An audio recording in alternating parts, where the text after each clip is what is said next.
and the Protacos.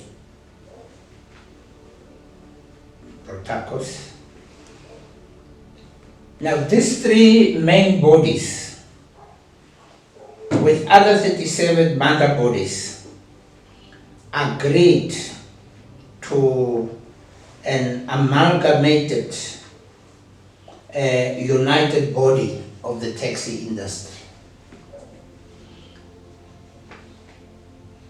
I remember that an extensive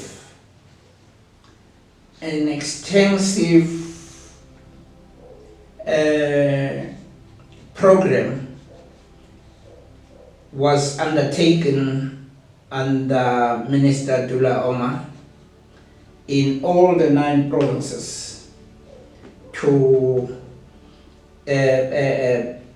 sell the idea or to hear from taxi operators whether they would want to have a national body. So I became a founder because at that time I was the Secretary General of Santaco, not Santaco, of Santaco.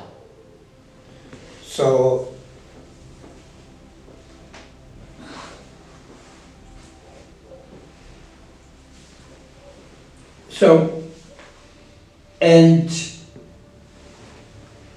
it was a number of operators, including members from those 3 bodies, that were sitting in meetings where we then agreed that a national body of the taxi industry, a united national body of the taxi industry should be established. So that's where I was associated as being a founder of Santaco, because the body that was then established after all the negotiations, which we believe that everybody, and with those 3 organizations having declared before conference that they are ceding their existence to a new body that will be established, which will be called Santaco. Now, you know, I must give you the simple understanding when Santaco was established. The argument that was put forward by NTA people during that time was that because Santaco members, we wanted to do completely away with the word Santaco, because Santaco because Santaco was rejected by taxi operators. We believe that it was rejected, that's why it was not uniting the industry. So what happened is then we were discussing the name of the new body. And from the motivation that was made by known people in the NTA, they then motivated the name Santaco. They motivated why should we call the new body Santaco. They said SA stands for South Africa, and SA also represents the abbreviation of Santaco, SA. And they said NTA represented the National Taxi Alliance.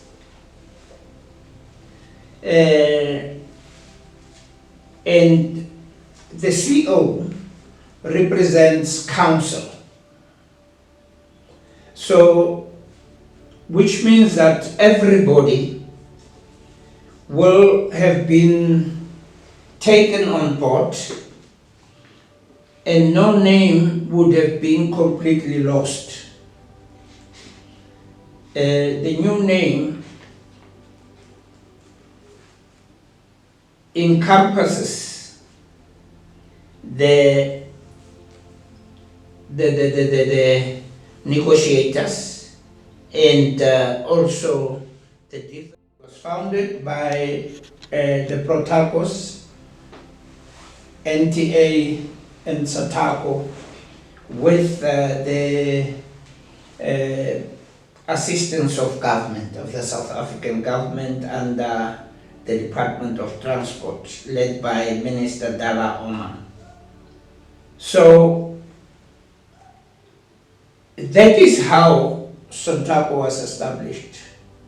So I was part and parcel of that.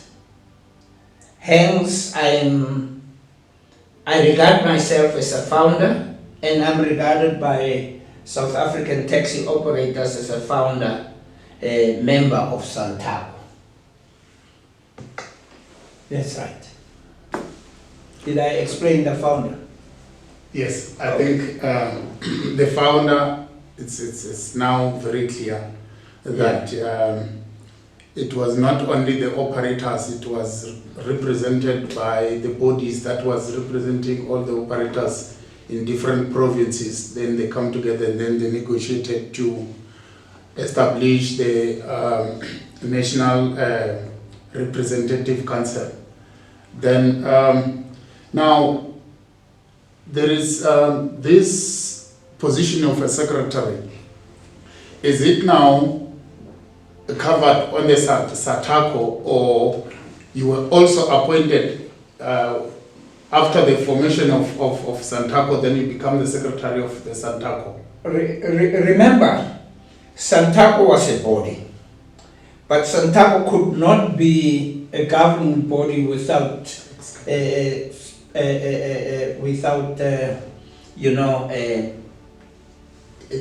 executive. So an executive council had to be elected. So I was then elected as the first Secretary General of Santaco. I was then elected at the conference in 2001 as the first Secretary General of Santaco, and I served 3 terms in office as the Secretary General, which means that I was elected back to the position of Secretary General on 3 consecutive conferences. And then how long was the period of the executive in the... My period, I served there for 12 years. That means each... 4 years. 4 years. The term of office of Santaco is 4 years. So I served for 12 years, which means that 3 terms.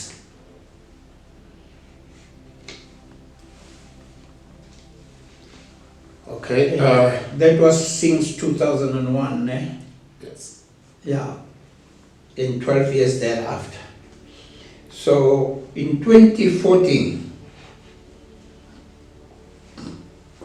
I was then elected unopposed as the president of Santaco.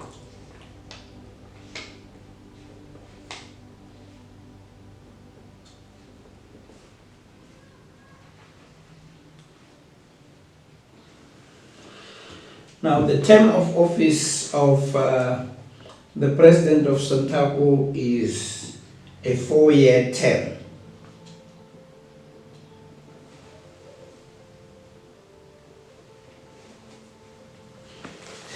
So in 2018, I was then re-elected unopposed as the president again.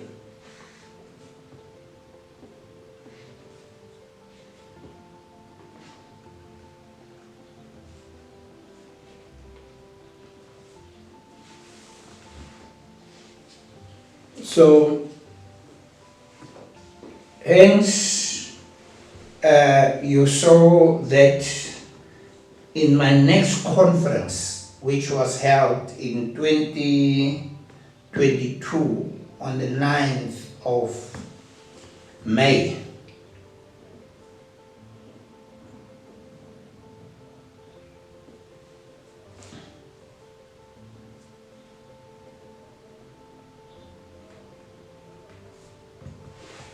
whereby I stepped aside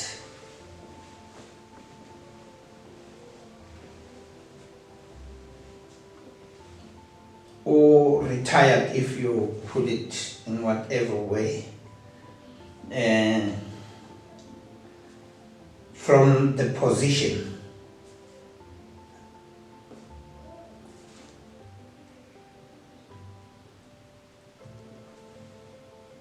Because I would have served up to the 9th of May my 2 terms in office, which means 2 terms of 4 years, which means I was 8 years in the position of president. So I was not asked by anybody to step aside. I respected the gentleman agreement that we had as Santaco, because it's not within the constitution. It was a gentleman agreement that we had, that the president of the organization, we will tie him to the same time of office as the president of the country. You remember the president of the country, it was decided that the president of the country will serve only 2 terms in office. So a lot of provinces tried to persuade me to serve another term. As the last term, I refused, because I believe that we had an agreement, and that an agreement needs to be respected. And I stood by that, besides provinces trying to persuade me to continue. So I think I've responded to almost your questions. But you need to go to the challenges, né? Yes. The challenges, I think you tied together the challenges and the contributions you have made throughout the office period, and then I think we can move to the next one. Now, you know, when you talk about the challenges, I must talk about the pillars in which Santaco was built on. Santaco was built on 3 pillars, very critical pillars. The first pillar was to unite the taxi industry.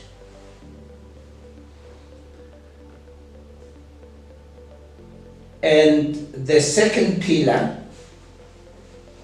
was to eradicate violence in the taxi industry.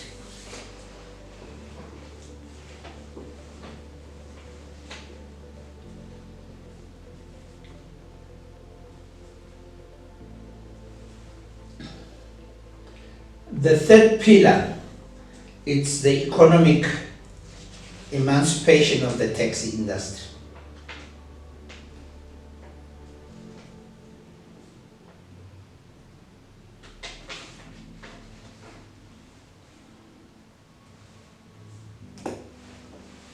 Now let me talk to the first pillar. We continued after the conference with the unity within the taxi industry, and we then got associations in all the provinces, and we found that Santaco was represented in all the provinces, and so we believed that through that the industry was united now. because the industry had real one body that represented. So unity was achieved. So then on the next one, which was eradication of violence. I think if you go back to 2001 or prior to 2001, up to around 2003, you would find that violence was rife. It was a very serious thing within the taxi industry. And I want to believe that the taxi industry through Santaco managed to sort of diminish violence in a, not wholeheartedly, but brought violence into stability.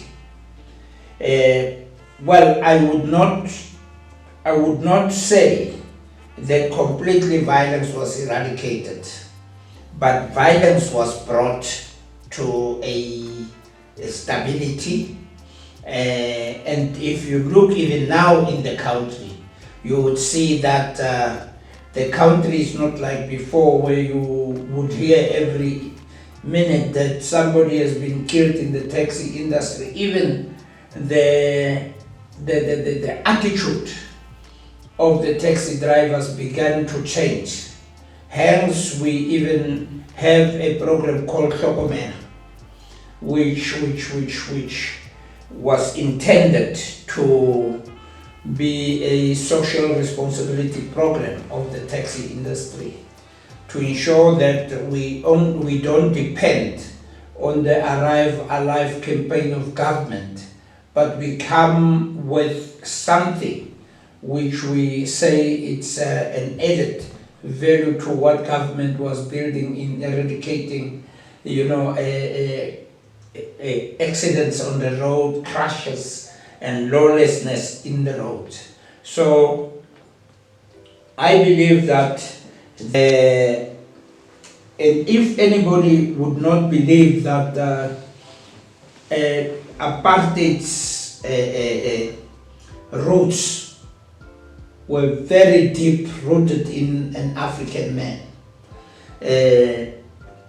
that it was difficult, and it is even today still difficult, to move away from a taxi operator that it is not, he is not doing good business by running this business on himself alone, but it was better if we were going to build companies and we are going to build cooperatives, we're going to unite the industry, and instead of this magnitude of vehicles that we're having on our roads, we've got lesser vehicles, maybe larger vehicles, and lesser on the road.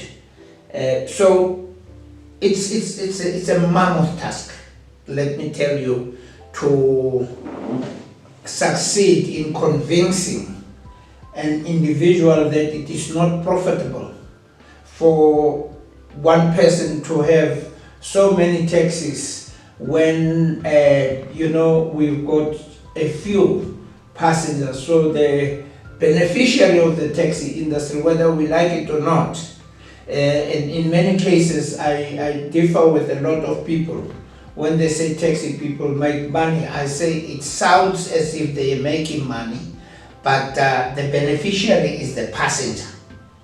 The person who uses the taxi is a beneficiary, because every time when this particular person goes out of his house, there's a taxi passing and he can stop a taxi. So there's no need for him to be in a hurry.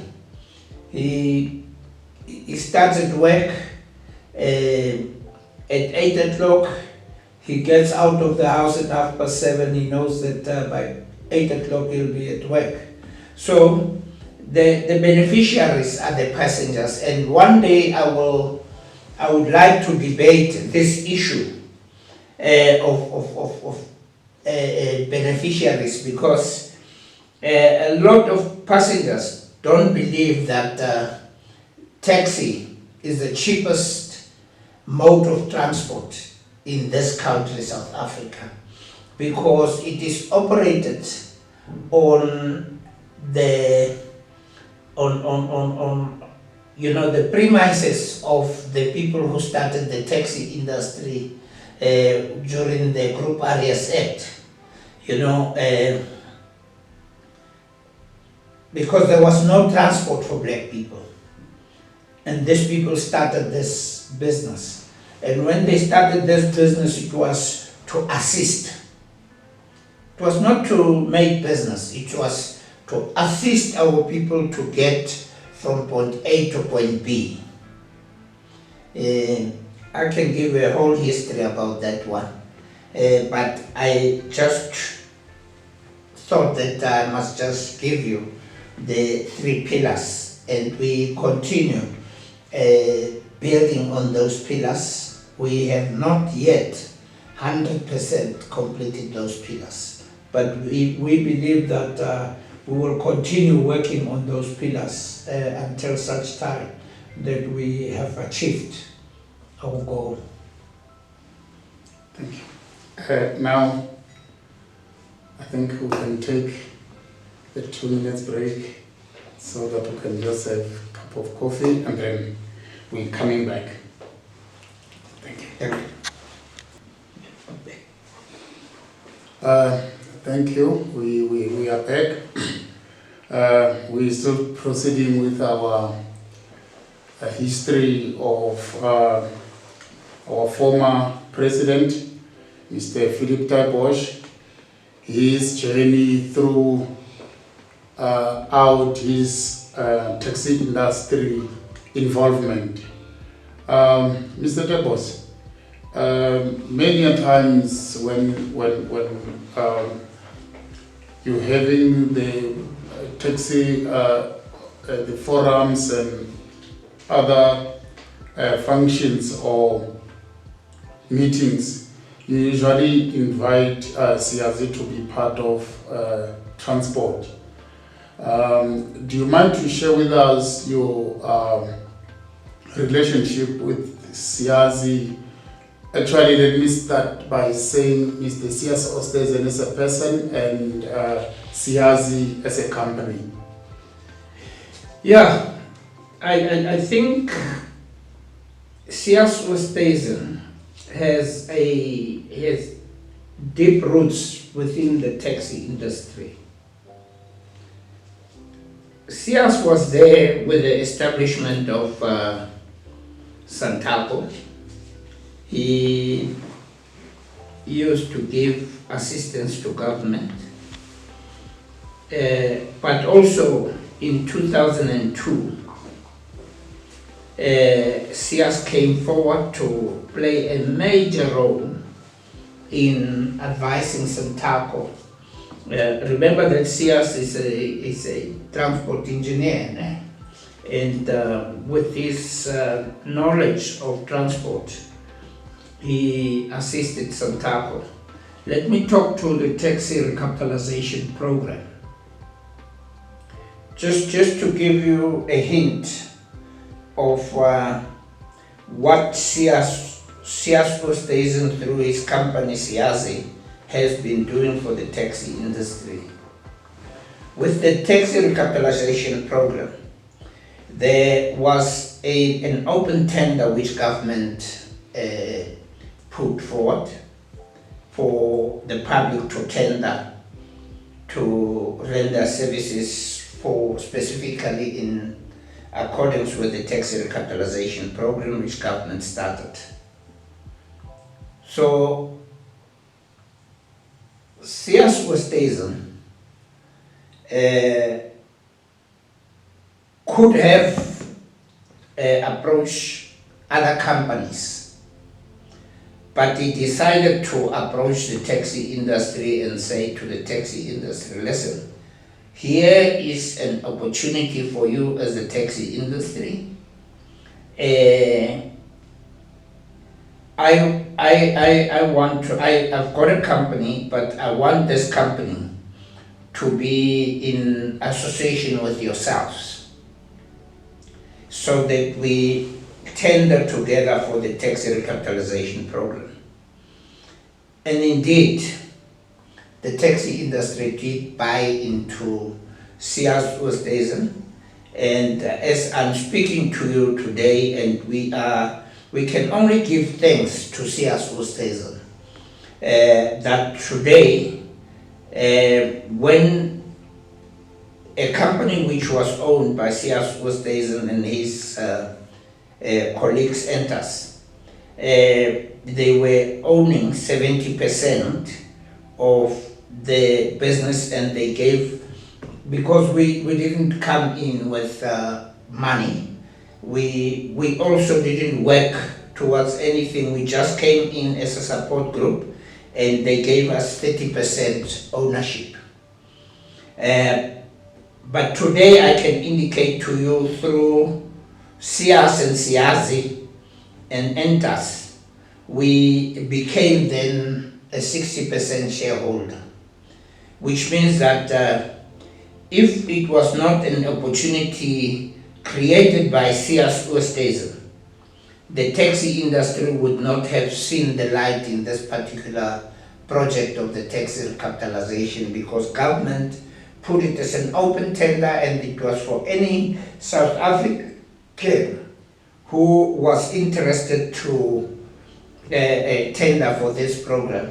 There were so many other companies who tendered for this program, and one, ask yourself a question: what would have happened if a company which didn't have the taxi industry as shareholders got the tender? So this whole thing, empowerment program, was out of the hands of the taxi industry. I will always be thankful to Siyazi, especially when it comes to a night before the closure of the request for tenders. That Siyazi, and I remember myself and a gentleman from Northwest, we worked up too late that evening to ensure that provinces bring in their supporting documents. So it's not only with that, but it's also with other advices which Siyazi, through Siyazi Oosthuizen, continue to share with the taxi industry. Hence, even with projects like your BRTs, you would find that Siyazi is very much involved in provinces where he is assisting provinces to put together their own businesses. So we come a long way. I think if one has to put it, that we come more than 20 years together with Siyazi Oosthuizen, and I'm not counting the years before the establishment of Santaco. It could be more than that. But I think since the establishment of Santaco, Siyazi has been hand in hand with Santaco and having assisted in ensuring that the taxi industry was able to move forward. Thank you. The relationship, we were always told that it's not something that you build overnight. No, that's why I say it's a relationship that comes from over 20 years. You know, it was not an easy thing. It's